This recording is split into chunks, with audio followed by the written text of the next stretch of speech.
fait pas. Ça vaut le coup d'y réfléchir. Y réfléchir, oui, mais il faut toujours ne pas céder à la tentation des idées trop simples. Vous savez, l'économie, c'est tout sauf simple. Vous me dites à l'instant, nous avons un gros déficit avec la Chine. Moi, je demande à regarder, regardez les chiffres de l'INSEE, moins 23 milliards d'euros, en effet. C'est beaucoup, 23 milliards? C'est le tiers du déficit commercial de la France. Le déficit commercial avec la zone euro. La zone euro, il n'y a pas de problème de dumping social. Enfin, je veux bien, mais enfin, il faut aller le chercher, hein. Moins 40 milliards d'euros. Nous avons perdu en 15 ans. On règle un tiers du problème. On règle un tiers du problème. Ah, mais attendez, non, je n'ai pas dit qu'on réglait un tiers du problème. En tout cas, on adresse un tiers du problème. Premièrement. Deuxièmement, vous me dites, il faut se protéger de la Chine. Cela va permettre donc de produire en France des produits qu'on importait avant. Nous sommes bien d'accord. En clair, le t-shirt chinois que j'importe à 10 €, je vais le produire en France pour sauver des emplois. Le problème, c'est pas de savoir si on sauve des emplois, c'est à quel prix. Car n'oubliez pas que le prix du t-shirt va augmenter. Or, nous avons des études d'économistes qui ne sont pas spécialement idéologues, qui sont tout simplement des économistes avec leurs petites machines à calculer. Prenons un exemple. Le fameux protectionniste américain dont le Front National nous dit que c'est un exemple. Sur les pneus. Sur les pneus. Ah, ça tombe bien. Il est venu, Florent Philippot, il m'a dit ici, M. Jacot, sur les pneus, même les Américains le font. Ah, c'est très beau. Ils sont pas simplets, eux. Voilà, ils sont pas simplets, mais ils sont pas très bons économistes. Obama met en place des droits de douane sur les pneus. Cela fait une facture additionnelle pour les Américains à peu près de 1,1 milliard de dollars. Combien d'emplois ont été sauvés aux États-Unis? Qui paye ce 1,1 milliard? Les consommateurs. Le prix monte. C'est pas grave, vous allez me dire, j'ai sauvé des emplois. 1200 emplois sauvés. 1 milliard divisé par 1200, ça fait 900 000 $ par emploi sauvé. Je vous pose la question, n'y a-t-il pas des moyens plus efficaces économiquement que de dépenser 900 000 $? Donc je reviens à votre question de départ, vous me disiez, mais au fond, ne soyons pas idéologues. Mais les idéologues, c'est pas moi. C'est pas de l'idéologie ce que je vous fais. Je regarde les chiffres. Et les chiffres sont sans appel. Aux États-Unis, un emploi sauvé par le protectionnisme coûte en milliards 200 000 à 300 000 $. Il y a d'autres moyens.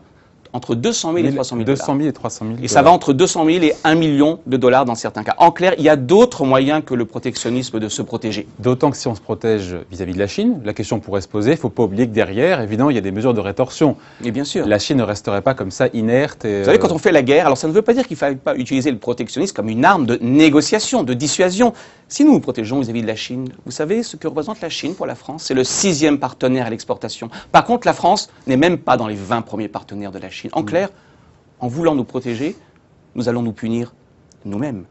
Autre point, dans une importation, ces importations, une partie des importations sont utilisées pour exporter. Quand vous exportez une chaussure haut de gamme, il est possible que le cuir ait été importé. Donc si vous vous protégez sur le cuir, paradoxalement, vous allez handicaper vos exportations. On n'est pas dans un univers simple. C'est pour ça que l'argument de l'idéologie, j'ai du mal à le comprendre. Parce que tous les produits ne sont pas entièrement fabriqués 100% en France, la chaîne de valeur... Ça n'existe pas, un produit 100%. Ça n'existe plus. Vous connaissez le produit le plus français dans l'automobile? C'est pas moi qui le dis, c'est le ministère des Finances. C'est la Toyota Yaris. Elle est fabriquée à Valenciennes. Elle incorpore 53% de valeur ajoutée en France. Vous savez que le Dreamliner, le Boeing 787, ce n'est pas un produit américain. 70% de ses composants viennent de l'étranger. Donc attention aussi à cette idée un petit peu mythique. Il y a les produits français et les autres. Ça renvoie au passé. Enfin, peut-être qu'il y a... Je crois que ça renvoie surtout à une méconnaissance de l'économie, pardon. On n'est pas dans l'idéologie, là. Ce que je dis, c'est bien des choses concrètes. Parlez à n'importe quelle entreprise, elle va vous expliquer que bien sûr qu'elle importe des ingrédients, des composants pour pouvoir mieux exporter. Alors, pas de protectionnisme intelligent aux portes de la France, et pourquoi pas aux portes de l'Europe, alors? Alors, d'abord, ça n'est pas le programme du Front National, au sens strict. Et puis, secondement, vous ne changerez toujours pas le même problème.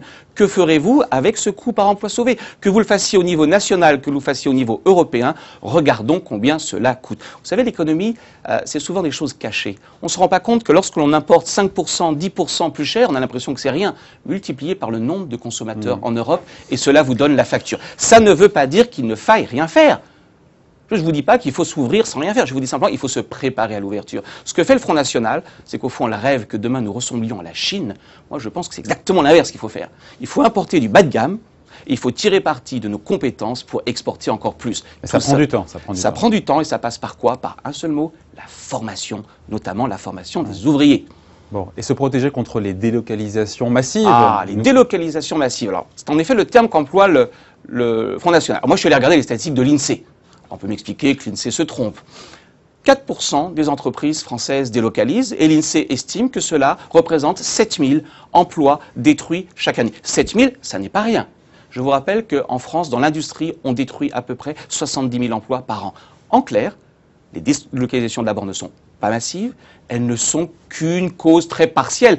Quelle est la véritable cause de la destruction d'emplois? C'est le progrès technique et c'est l'externalisation. Donc à nouveau, vous voyez, il y a la doctrine du bouc émissaire. Pourquoi on va mal? C'est la faute à la Chine, c'est la faute à la délocalisation. Non, pourquoi nous allons mal? C'est d'abord notre faute.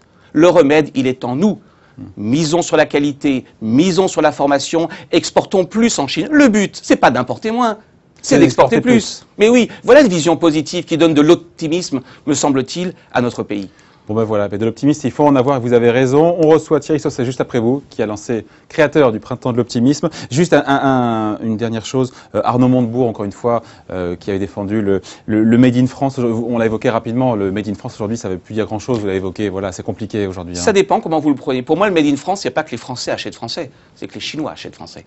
Donc il faut complètement le penser en sens inverse. Le but n'est pas de se protéger, c'est toujours de s'ouvrir et d'aller vers le reste du monde. Donc il n'y a rien à garder dans ce protectionnisme intelligent. Pour vous, c'est une imposture. Vous avez écrit une note. Une menace dans les négociations. Il n'y a rien à garder là-dedans. Non. Il y a simplement une menace dans les négociations de menacer, mais ne jamais mettre en œuvre ce type de mesures qui nous ferait beaucoup plus de mal qu'elle nous procurerait de gains.